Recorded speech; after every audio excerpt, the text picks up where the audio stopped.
Welcome to the Porn Reboot podcast, where you get practical tips to gaining control over your porn or sex addiction. We help ambitious men end their out-of-control sexual behavior with pornography, sex, and masturbation so that you can maximize your life, perform at your potential, and remain in control in the driver's seat, which is where you have to be in order to gain or maintain the success you want in life.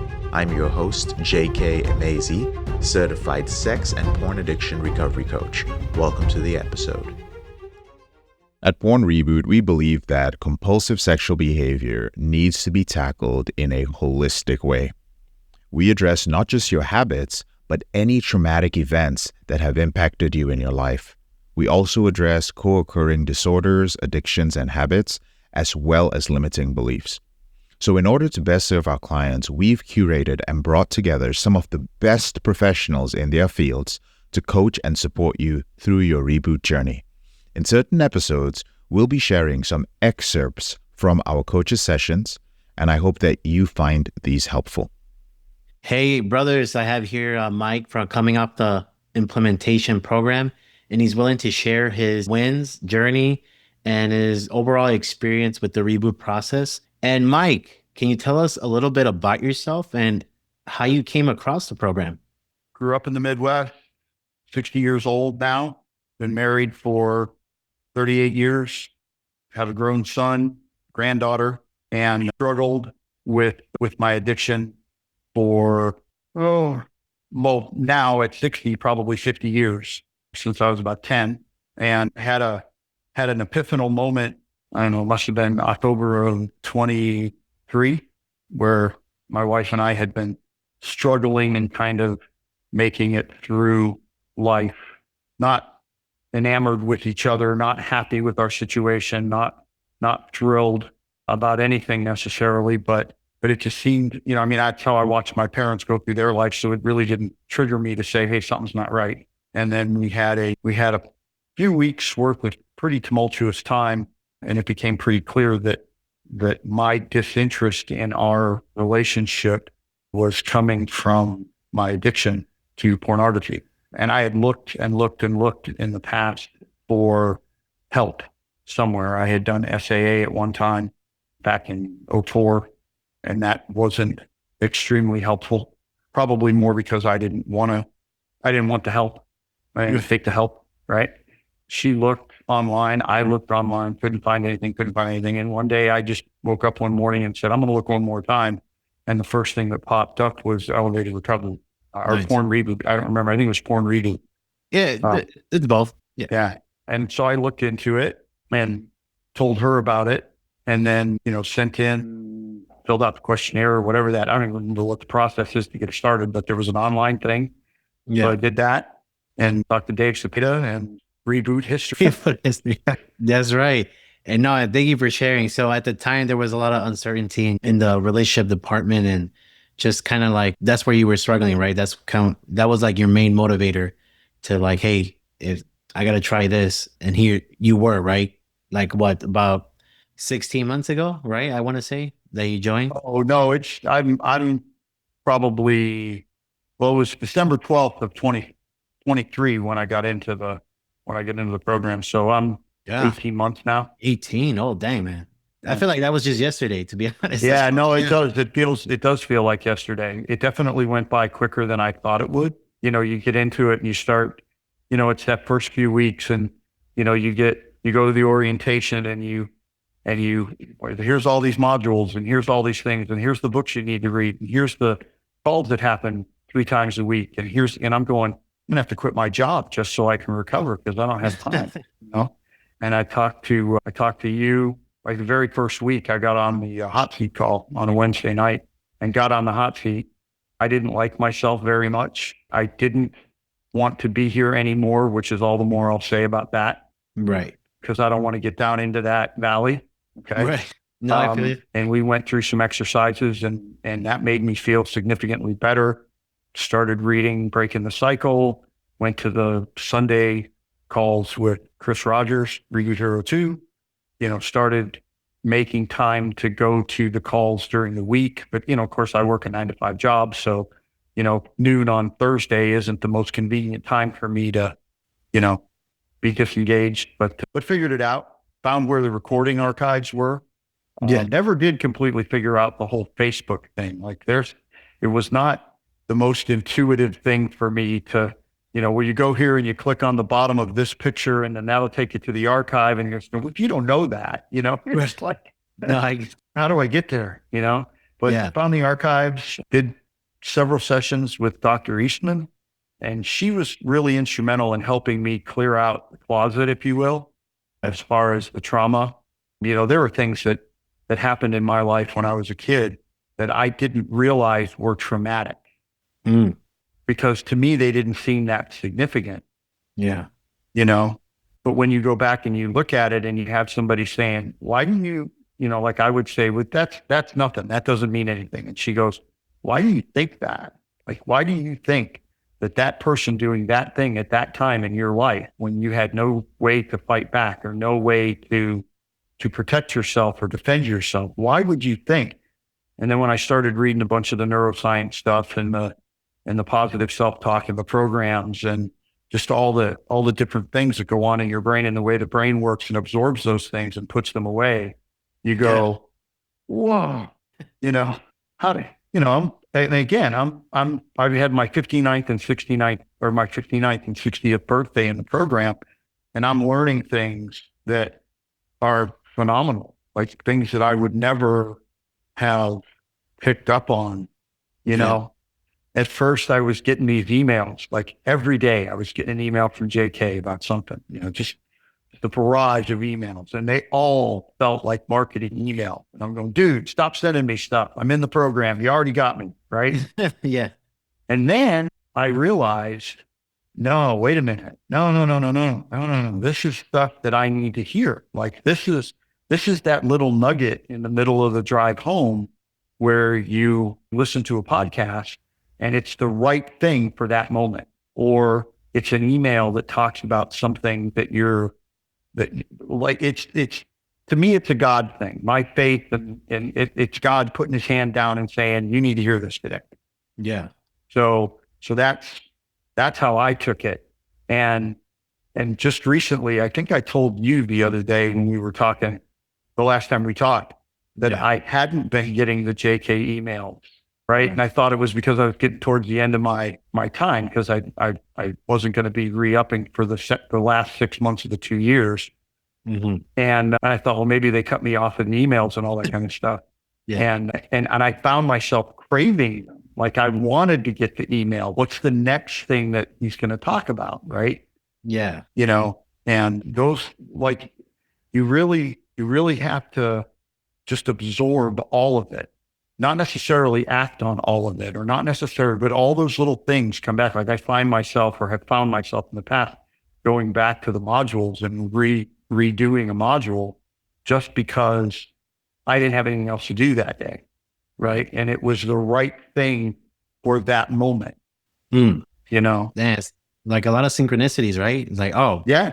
Like you trust it, like, oh, that's like, I guess our intuition or just gut feeling. Maybe I should just do this. And it's like, well, I needed to do that, but I didn't think of it. And I feel like those are the best times to either do it or not, right? There's like an easy decision not to do it, but it's also easy to say yes or no. So, right.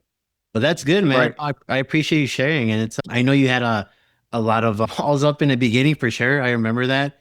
And then to see kind of like you opening up more and just trusting the system more, you get to notice like I agree. Like sometimes I used to laugh at a certain experience and like, bro, and someone called me out on like, that's kind of, fucked up. And I didn't really think about it. I was like, oh, I guess it is. And then I guess that's a way to, like a coping mechanism, right? To kind of soothe it instead of really feeling what's behind that. Right. And that's so like powerful because you're like, oh, that's why I tend to shy away from topics or certain situations trigger me that were kind of similar. So it's kind of cool to pull back and reframe it. And the next, that similar feeling won't have that effect anymore on you, right? Your nervous system could calm down. The thing that I found is that I don't have to be ashamed of those things. Yeah. Right. There's some things that I still carry a little bit of shame with, but it's healthy shame. It's the shame that keeps me from doing something again. Right. And but some of the things that happen that I had no control over, I don't have to hide from that anymore.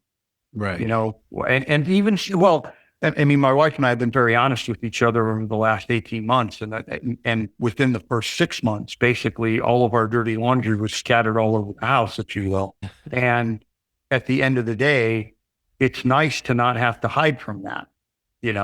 I did things that I'm not proud of, but I'm a human being and I made a mistake and I said I was sorry and I promise I'll never do it again. And I've embarked on a journey through this program that will help me keep that promise. Yeah. So I don't ever have to hide from that again. So if it comes up or if I hear a song that talks about infidelity, I don't have to divert the conversation. There's nothing else to tell. You know what I mean? Like if the book is open, she knows what happened. I know what happened with her. We don't have to hide from that. No, thank you for sharing that. That's very deep because I feel like as addicts, right, we like to hide. It's like that. It's so refreshing when you're like, because it's kind of like muscle memory. You're like, oh, fuck. You're like, oh, wait, I don't have to hide from that. I was like, well, why am I acting that way? But it's good to, again, you relax your nervous system. You're like, damn, okay, I'm literally guilt-free here. I'm the one that keeps it. I'm the one that's creating more suffering because I feel like I deserve more, right? Kind of like and that's kind of irrational. Like you don't deserve more suffering. If anything, you've been suffering for the decades, right? So you're like, they carry that today. Like that's your choice. So that's oh man, I like that. That's a good reframe and a positive spin on it. And because you're coming from a place of more compassionate and kind to yourself. Mm-hmm. And, but brother, what other tools that you found were very helpful for you? Well, I wore the rubber band for a really, really long time. And I don't have a rubber band on now. And I'm not opposed to putting a rubber band back on. I keep forgetting to get one. I get them out of a bag at work. I keep forgetting to go into the copier room and grab one. But when I do work on my tractor, I wear rubber gloves. Well, the rubber band gets caught up in the rubber gloves, and the next thing it's gone. Okay? Right. And then I don't think about it. I look down and go, oh crap, I don't have a rubber band on. I think just having it on, like I didn't snap it a lot. I did occasionally at the beginning, but after a while, it was just there to remind me. That was a good tool to break a thought pattern. And I used it for anger and I used it for guilt. I mean, I used it for many, not just, objectification or, don't think about that or, urges or things like that. I used it to anything that I didn't want to be thinking or doing. I would use it for that.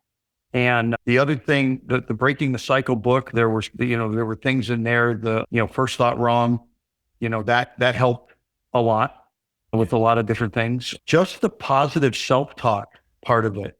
I signed up for Shad Hemstetter's online program, and every morning I listen religiously to the self-talk for, recovery, for stress, for eating, for, I'm putting all those better programs into my brain, to get rid of the old, I think, was it Hemstetter? Yeah, it was Hemstetter. What to say when you talk to yourself? He said, if you take all your crappy furniture out of your apartment and you put it in your garage and you don't fill your apartment up with better furniture, you're just going to go to the garage to get the old furniture back. Right.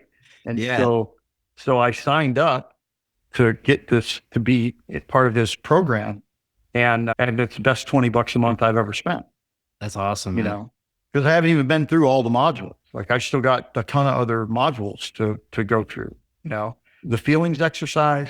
I do a feelings exercise every morning and I check my feelings on a regular basis throughout the day. Wins. I've always had a difficult time with wins. I minimize what a win is. And even to this day, I'm sure I had some wins today, but I couldn't tell you what they are. You know what I mean? To me, they were just today. It was Tuesday. Right. Okay. Tomorrow morning, I'll spend some time when I do my journaling in the morning as part of my morning routine.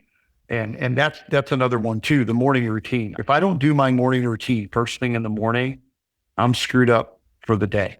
Wow. Like even if I do it later in the morning, It's like, I got to get up. I got to take my deep breaths. I got to smile. I got to say my prayers. I've got to check in with my subpersonality. I've got to do that stuff right away. And it sets up the day. 100%.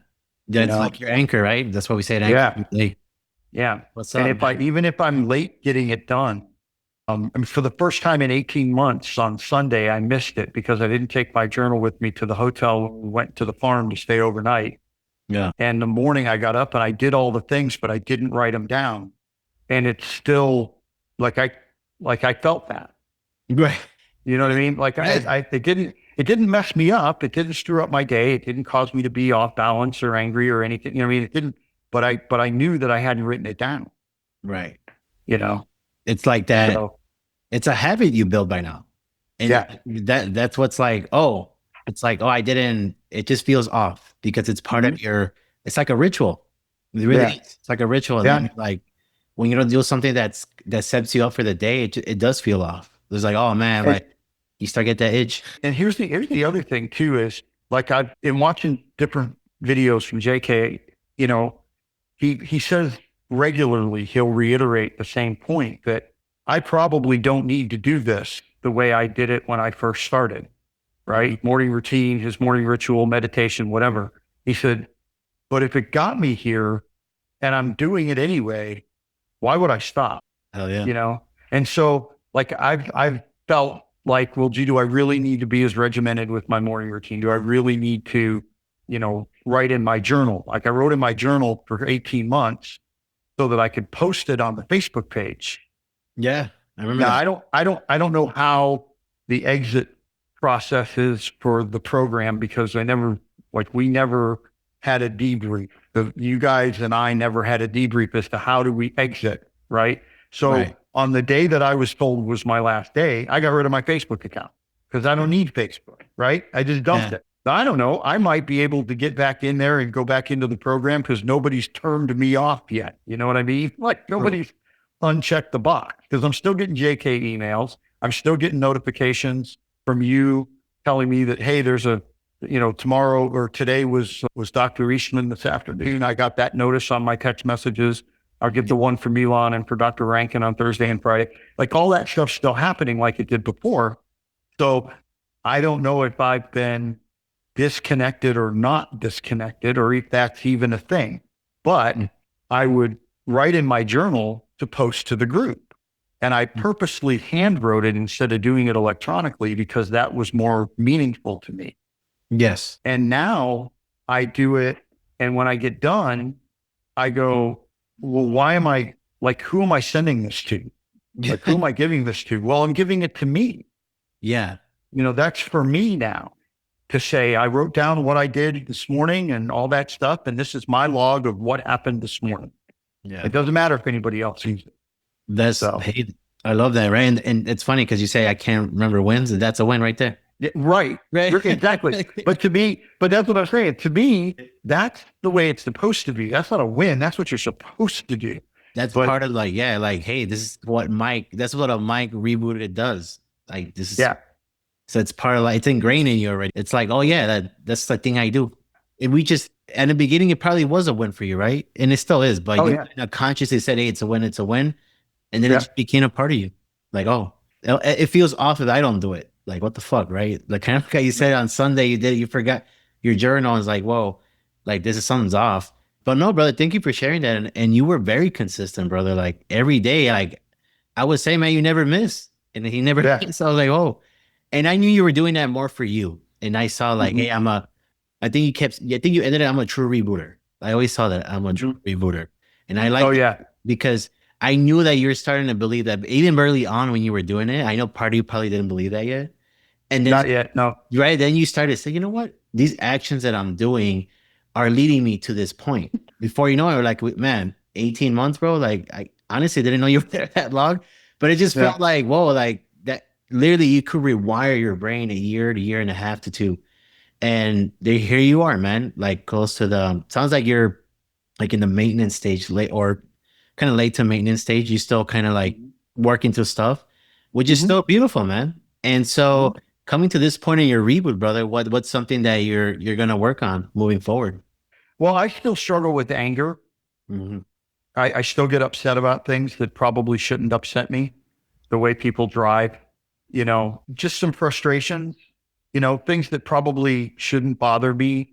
My wife and I go back and forth, the way that we talk to each other sometimes isn't meant to be disrespectful, but it feels that way on the receiving end. I mean, 60 years old, you feel a certain way from the way people talk to you. So that causes me some angst or some anger that I have to work on. I don't want to be the guy that blows up, Right. or gets frustrated or gets angry. I think there's a time to get angry, and I think there's an appropriate position to take and be angry about things, but people are going to cut you off in traffic all the time. That's not the time to get angry, right? Right. I take my wife to work. The way that we go to get to her place of employment, there's all kinds of opportunities for people to just be turds and cut in front of you and get into your lane while you're turning left and all this kind of stuff. And it drives me up a wall. They don't know how to navigate four-way stops. Drives me crazy. And that's a tiny, stupid little thing that still gets under my skin. And I recognize that if I allow that to go too far, I'm at risk. Nice.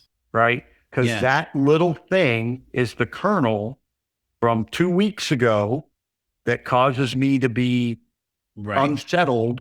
And in a moment, I make the wrong decision. So I'm hyper vigilant. You know what I mean? To that extent. No, brother, that's really good. Thank you for sharing that. That's a good awareness, right? That means you could I'm bringing this to my conscious mind and I'm gonna actively do something. Or challenge that, where's this coming from? And the curiosity. Yeah. And then finding you're not really looking to get an immediate, I'm gonna get, Zen, experience just because I brought it to my conscious awareness, but at least you're working your way towards that. And and it's ongoing, man. I feel like the reboot process, it's not just how would I say, once you stop watching the videos or you stop acting out, whatever your choice of poison was, it doesn't stop there, right? You're learning little things that are popping up and you deal with it as it comes. So yeah, brother, I appreciate you sharing that. And brother, I like to end this kind of call with this question. Let's say there's a brother or someone that's listening and he's probably around your age too. He's older guy and he's you know what? I'm having troubles with my wife, or I'm divorced, or he has a lot of walls up and has some kind of pride. And he's watching and listening to this. What would you tell that guy? Well, I think you've got to give in. I think you've got to take the step and say, I'm going to do this. It's important. You can't wait around. You can't, you can come up with 1,000 different reasons not to do this, right? Right out of the box, it's expensive. Okay. But again, it's expensive compared to what? Yeah. Losing your marriage, losing your family, losing your reputation. It's expensive compared to how much money have you spent on your habit. Right. Okay. It's expensive compared to it.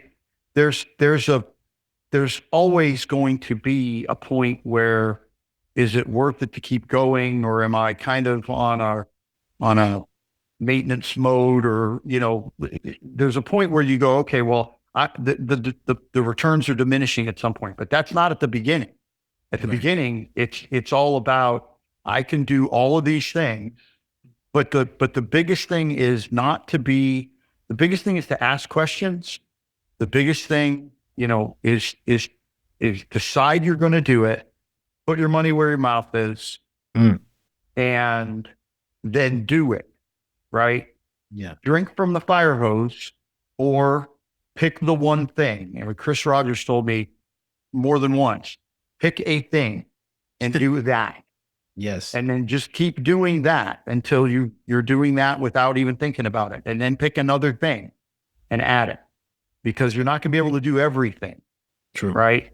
The other thing is, you got to figure out, I don't know if this is correct terminology or not, but it's the way I think about it. You got to figure out what's broken. You got to figure out what's damaged. Some things are, I don't think we're broken people. I don't think we're damaged goods, but there's something in us that put us on this path And we got to figure out what that is. And then we got to figure out how to get over it. It really wasn't hard. Once I got pissed off at my parents for not taking better care of me when I was 10, and I don't mean physical care, but not watching out for me, not protecting me, not, that kind of thing, because they had their own crap going on. But once that got, the rest of it was really, it was really simple to say, I don't have to carry that with me anymore. And once you get out from under that heap of crap, the rest of it comes pretty, it's like re-recording over a CD or a cassette tape. That's showing my age with cassette tapes, but Same. like re-recording over a cassette tape, right? You're going into your mind, and you just got to believe that you're not what you did. You're not, and you just gotta do it. I like that. You just do it. You say, okay, I was lucky. The only people that knew about my situation is my wife. Well, the only people that I know that knew is my wife and my son, which is a little embarrassing, obviously, but that's about it. Yeah. And it might be more difficult if people outside of your familial circle knew in the public, right? But nobody needs to know your junk. We do a great job of putting up a facade, and we live behind it. And at the end of the day, it's okay to recover behind that, in my opinion, because nobody else needs to know your business. Right. And you fix your shit, and then you become the guy that they have seen all this time anyway. Yeah. Does that make sense? No, that's good. I love this. You know? I'm glad you expanded a lot there. Yeah. And you just gotta do it. Yeah. It's a pain in the ass. You get up at 4 o'clock in the morning to have time to do 30 minutes worth of, for me, it takes about 30 or 45 minutes to do my morning routine. Pain in the ass to get up at 4 in the morning to do that so that I can be out the door to take my wife to work and all that stuff. But you know what? You do it. And you do it because what's the alternative? That is true. It's not even, I would say, right, a little bit of a sacrifice. But hey, but it got you where you got the results you wanted, right? So that's all that mattered. So, brother, thank you for sharing. I want, take up much more of your time. And I like your story, man. Very inspirational. I know, man. I was like, when I first met you, I was like, man, it's like talking to a wall. I was like, man, how do I get to this guy? But I know you softened up over the time, and you handle your shit. Like you said, you did what you had to do. You trusted yourself, and it was all you, man. I like to say we facilitate your reboot journey, but it's up to you to get there. So, brother, I appreciate your time. And brothers who are watching, hey, if you're struggling and just undecisive, and time is going on, and hey, sometimes we need to make that sacrifice, even if it's financially or the habit or whatever that situation that you're going through. So it's necessary. So thank you for watching, and I'll see you guys in the next one. I'm JK, your brother in this struggle. Thank you so much for listening to this episode of the Porn Reboot podcast. I'll speak to you later on in the week. If you found this episode helpful, here are 4 ways I can help you with your out of control sexual behavior for free.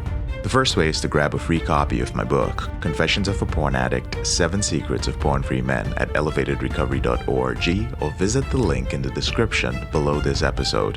The second way is, if you're not sure where to start, but you'd like to learn more about my team and I, if you'd like to spend time with like-minded professionals and business owners who are controlling their behavior, then join our free and confidential group, the Porn Reboot Group on Facebook. There's a link to join in the description below this episode.